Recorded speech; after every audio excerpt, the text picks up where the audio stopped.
Agradeço, doutora Maria Clara, pela sua introdução e gostaria de agradecer imensamente ao site Migalhas pela oportunidade, ao Ondas, para participar desse debate. É um debate que foi iniciado aqui por uma referência, né, no direito ambiental, o doutor Edson Milharré. Eu tive o prazer de acompanhar o seu desempenho frente à Secretaria Estadual de Meio Ambiente, foi uma pessoa que marcou muito, né, a gestão ambiental no Estado de São Paulo, no Brasil como um todo. Então, é um grande prazer estar aqui com vocês. E eu gostaria de fazer uma apresentação rapidamente.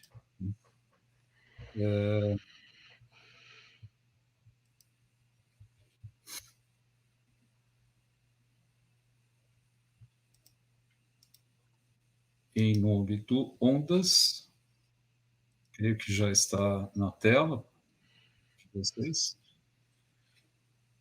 em que nós pretendemos, né, colocar alguns temas, né, algumas questões que, de certa forma, foram aqui abordadas, mas eu creio que nós poderíamos colocá-los de uma forma mais objetiva para o debate, para a informação de todo o público que está nos assistindo, né. Em primeiro lugar, situar o Ondas, né. O Ondas é uma entidade que nasceu a partir do Fórum Alternativo Mundial da Água, em 2018, e nós temos o objetivo principal a defesa e a promoção dos direitos à água e ao saneamento. Doutora A nossa... Mauri, desculpa lhe interromper, mas o senhor pode Não, colocar no modo de apresentação, por favor? já está. Para a gente estar aparecendo com os slides ali na lateral. Desculpa. Deixa eu verificar. Não aparece para você? Não. Deixa eu só verificar aqui. Deixa eu interromper um pouquinho aqui, perdão a todos aqui pela falha. Tenta colocar primeiro no modo apresentação e depois compartilhar. Exatamente.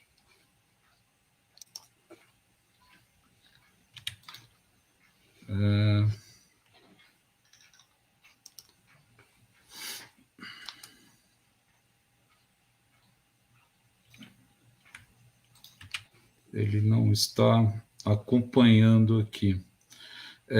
Eu vou pedir compreensão, né? Eu vou reduzir aqui. Isso. Vou reduzir aqui a apresentação.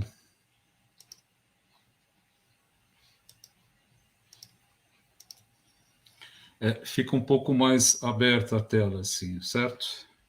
Sim, tá um pouco mais ficou aberto, melhor, deu né? certo. Isso. Dessa forma aqui é possível ao público assistir. Obrigada. Perdão aqui pela falha. Bem, mas como eu disse, né, o Ondas ele tem por objetivos, o Observatório Nacional dos Direitos à Água e Saneamento tem esse objetivo da defesa e promoção dos direitos à água e ao saneamento. E a nossa missão é defender o saneamento básico e acesso à água como direito social e uma função do Estado na sua promoção. Os direitos humanos à água e saneamento é importante destacar, e aqui nós estamos num ambiente do direito, né? Aliás, é um prazer estar aqui compartilhando a bancada com a doutora Consuelo, né, a desembargadora Consuelo, com a doutora Odete Medauá, que tem sido também referências nessa discussão de saneamento e das questões ambientais. E é importante, né, destacar que o direito, né, de acesso à água, né, ele deve ser assegurado a todos, sem qualquer discriminação. O direito de acesso à água deve estar garantido para que ela esteja disponível, acessível, segura e aceitável física e economicamente. E as soluções de esgotamento sanitário, elas devem também ser aceitáveis social e culturalmente, promovendo aí a privacidade e a dignidade da população. Esse slide mostra um pouco uma síntese, né, de como o saneamento foi estruturado a partir de 2005, inclusive 2003, com a Constituição do Ministério das Cidades, Conselho, Conferência de Cidades, a Lei de Consórcios Públicos, a Lei Nacional de Saneamento Básico, que ela continua sendo o marco legal do saneamento básico. Importante destacar que a lei que hoje se comemora aí 3 anos da sua edição, ela alterou esse marco nacional de saneamento básico pela Lei 11.445 de 2007, e uma lei que já continha elementos, né, de planejamento, já disciplinava como se devia fazer planejamento, a regulação, a participação social.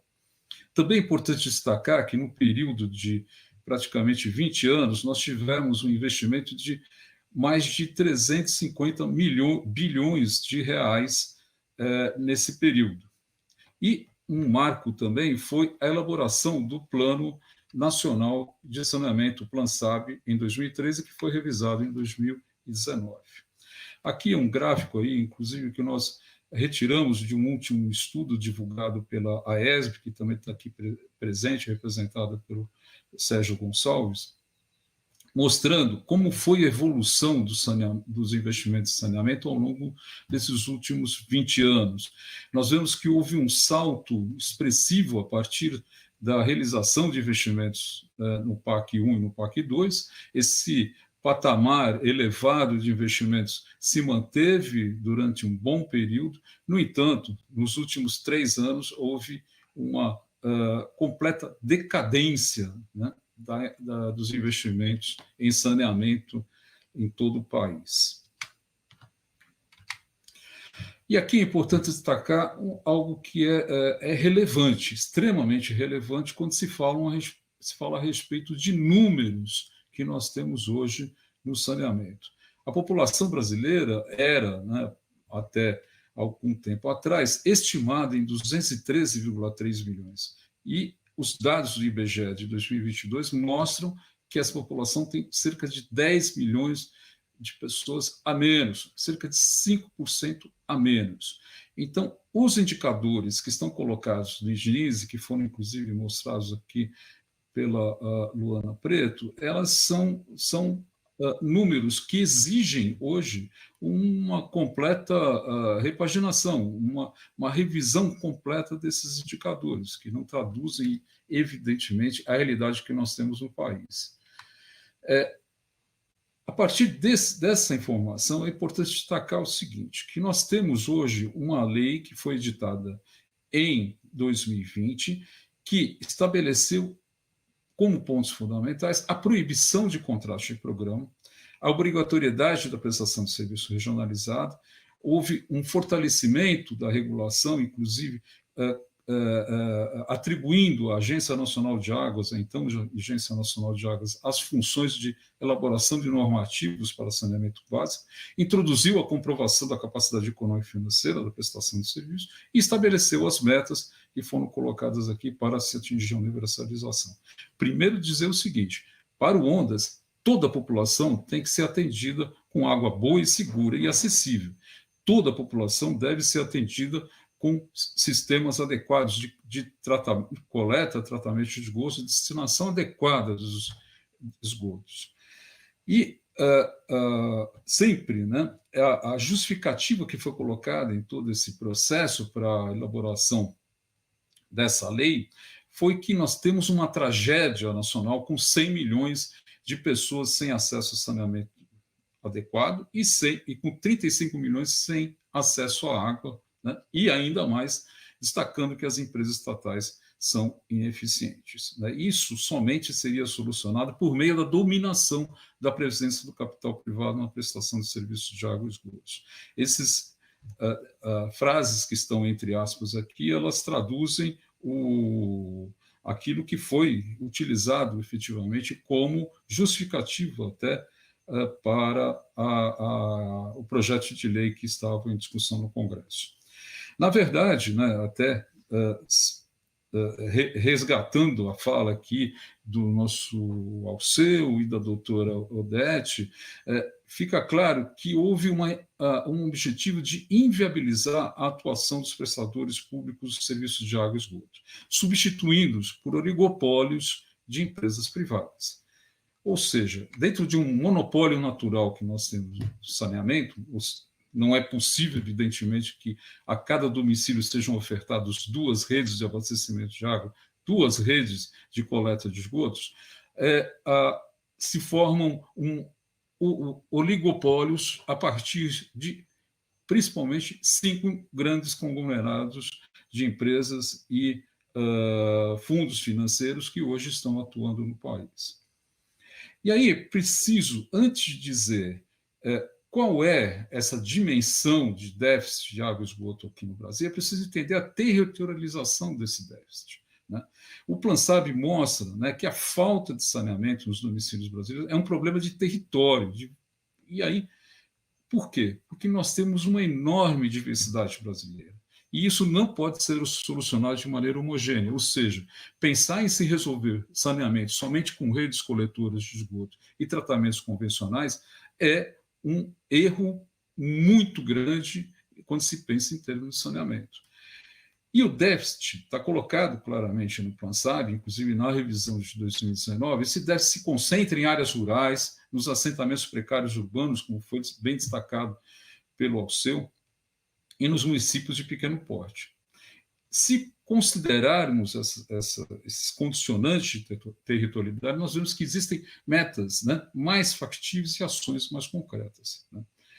Se basearmos todos os estudos, como foi apresentado aqui anteriormente, com base apenas nos NIS, que são dados coletados a partir de autodeclaração dos prestadores de serviços urbanos, não se fala em rural nesse aspecto, a gente vê que isso é uma temeridade.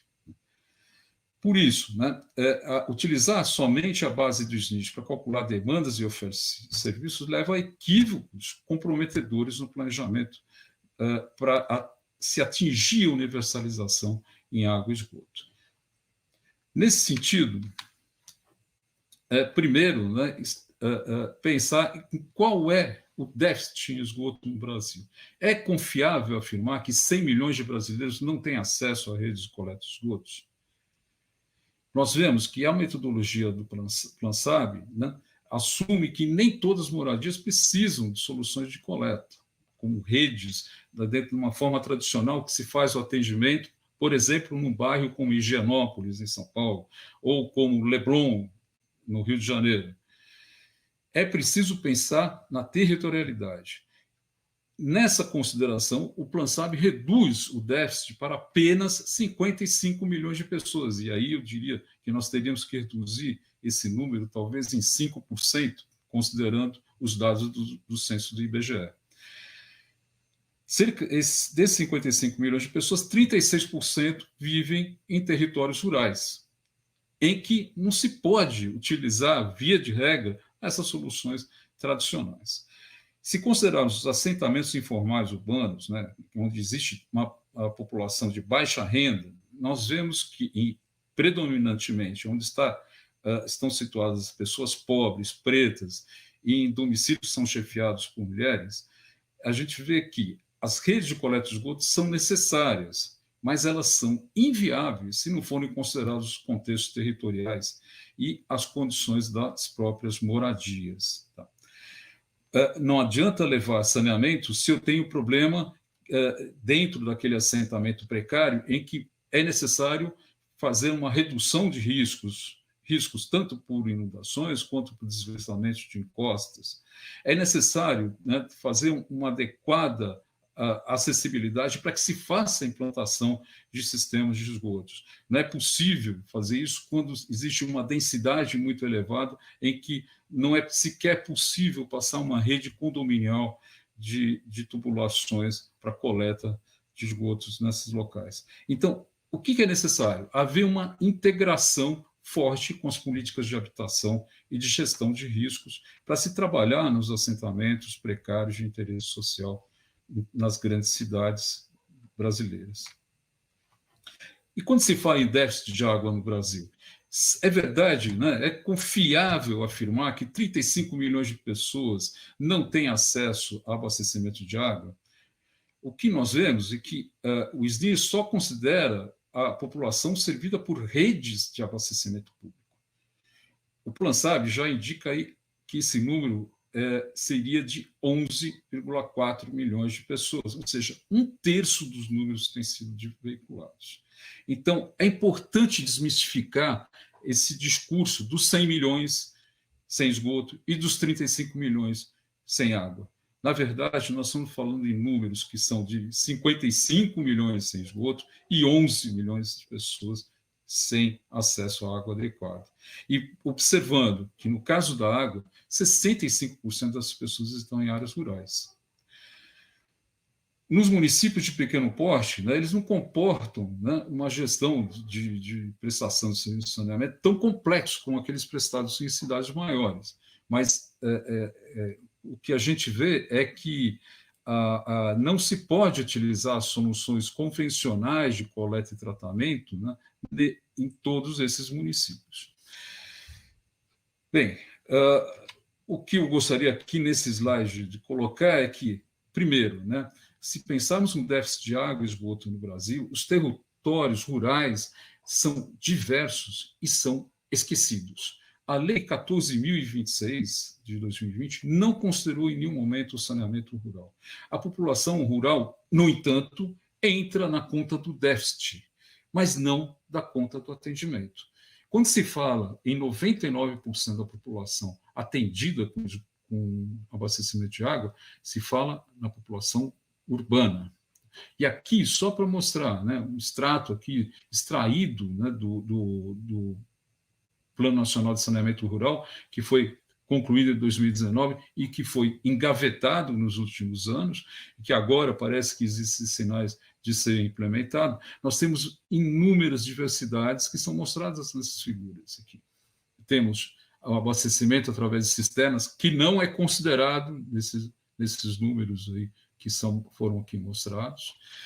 Nós temos aglomerados amazônicos ou localidades amazônicas ribeirinhas em que, quando o rio está na cheia, as moradias ficam sobre palafitos, quando o rio está na vazante, ele fica a 100, 200, 300 metros de distância das moradias. Como se fazer saneamento em situações como essas, estão mostradas aí na foto. Nós temos soluções que podem ser adotadas muito eficazmente, como, por exemplo, o testemunho aqui, na dessalinização com membranas, está sendo utilizado para se tornar potável água salobra no interior da Paraíba, ou que a confecção de banheiros em localidades absolutamente isoladas no interior do Piauí. As soluções são muitas, são diversas. Nós não podemos apenas identificar com uma regra que está colocada e que o SNIS leva a uma dedução completamente equivocada, a nosso ver. Aqui também mostramos algumas fotos de situações que se percebe que não é possível levar a cabo a implantação de saneamento se não houver uma solução adequada em termos de infraestrutura de habitação e de infraestrutura viária, de contenção de riscos, enfim. Não é possível colocar uma lei, né, que, embora tenha lá seus méritos, né, ela desconsidera a integração com políticas públicas urbanas. E aí, como síntese, já para concluir a minha apresentação aqui, que já está pulando o tempo, né, nós vemos o seguinte, um balanço desses 3 anos. Nós vemos que a regulação é decepcionante, muito longe da eficiência e da equidade, porque a ANA editou apenas 2 normas de referência, e estão previstas 72. Além disso, a ANA não tem primado por uma equidade no olhar entre prestadores de serviços de saneamento estatais ou municipais e os prestadores de serviços privados. Né? Nós vimos isso em uma recente consulta pública sobre indenizações ao término de contratos, em que não se dava essa abertura, por exemplo, para os prestadores públicos. Por outro lado, né, nós temos aí também um vício que é muito utilizado na divulgação junto à mídia, principalmente a mídia tradicional, em que somam-se a investimentos outorgas. Né? Nós vemos aqui que as privatizações que foram efetuadas no Rio de Janeiro, Amapá e Alagoas somaram, né, prevêem nos contratos um investimento total de quase 46 bilhões. Os leilões arrecadaram 29,5 bilhões, ou seja, 64% de investimento total. E aí, né, é preciso colocar algo que ao seu disse muito bem aqui. Outorga não é investimento em saneamento. Então, quando se soma os 29,5 com os 45,8 bilhões, é um equívoco, porque não é investimento o pagamento de outorga. E o que acontece? A outorga é um instrumento de concessão perverso, porque o retorno da outorga é obtido apenas e tão somente com a tarifa paga pelo usuário. Ou seja, existem estudos, inclusive, no Instituto, né, de Estudos associado ao Senado Federal, que demonstra que isso seria uma espécie de bitributação. Então, a nosso ver, a outorga deveria ser proibida por lei para saneamento. Além disso, nenhum centavo de outorga pago todas essas privatizações foi destinado para saneamento. Em boa parte até foi destinado a ações que estão sendo investigadas pelo Ministério Público, inclusive do Rio de Janeiro. Por outro lado, nós vemos que a atração de recursos para aplicação no saneamento por parte de empresas privadas tem sido também algo enviesado. Por quê? O BNDES financiou a maior empresa privada do país, a EGEA, com quase 20 bilhões de reais para aplicação no Rio de Janeiro, sendo que o investimento total previsto ali era de 24 milhões. Por fim, né, colocar o seguinte, algo que tem sido muito discutido, inclusive na Grã-Bretanha. Em 2022, né, os diretores executivos das 9 empresas privadas de saneamento ganharam, em média, R$237 mil por mês. A maior remuneração chega a quase R$1 milhão por mês. Isso é algo astronômico. Então, quem está pagando a remuneração desses executivos? Tá. Isso é importante para a gente dizer que é necessário, sim, revisar a Lei 14.026. Porque é preciso criar espaço para que os prestadores públicos, estaduais, municipais tenham assegurado a sua sobrevivência. São importantes porque são instrumentos de ação do Estado, são instrumentos de ação que podem reduzir as desigualdades. Nenhuma dessas desigualdades que eu mostrei aqui na apresentação, nas áreas rurais, nas áreas de assentamentos precários, será resolvida sem um investimento por meio de entidades públicas. Na forma atual, a lei induz a uma oligopolização, ao aumento de tarifas e ao distanciamento da universalização dos serviços de água e dos direitos à água e ao saneamento. E aqui a gente mostra o seguinte, agora tem saído muitas notícias a respeito do fracasso da privatização na Inglaterra. Está aqui uma notícia, né, a situação precaríssima da maior empresa de saneamento inglesa, a Thames Water, que atende 15 milhões de pessoas. E o que está acontecendo lá fora é um aprendizado para nós. Por fim, último slide, peço perdão aqui por ter extrapolado o tempo. Nós temos aqui 3 importantes iniciativas legislativas que estão em curso no Congresso. Uma delas é que inclui, né, uma PEC que inclui na Constituição Federal o acesso à água potável entre os direitos e garantias fundamentais. Essa PEC já foi aprovada no Senado e está agora na apreciação da Comissão de Constituição e Justiça da Câmara Federal. Esperamos que nesse segundo semestre ela consiga ser aprovada no plenário da Câmara e isso se torne um direito adquirido para todo, um direito que deve ser garantido a toda a população brasileira. Também defendemos, e aí de uma forma diferente até do que foi colocado aqui pelo Fernando Marcato, que é a criação de uma tarifa social de esgoto, uma regulamentação legal ao respeito. Isso também já foi aprovado no regime de urgência na Câmara, tem designado o relator, e esperamos que agora, em agosto, ela siga adiante. Porque tarifa social é obrigação. Não se pode negar a tarifa social para quem está morando em condições absolutamente precárias, para quem tem negado o direito de acesso a diversos serviços, à ação do Estado. A tarifa social é uma obrigação. Ela não pode ser eletiva. E aí foi falado aqui no Rio de Janeiro. No Rio de Janeiro, a privatização está no contrato ali que somente 6% da população será abrangida pela tarifa social, quando a gente vê que 21% da população do Rio de Janeiro deveria ter acesso a uma tarifa social, porque está inscrita em programas de assistência, está no CadÚnico, ou seja, nós vamos excluir, por meio de um processo de privatização que foi efetuado no Rio de Janeiro, mais de 15% da população do acesso à tarifa social.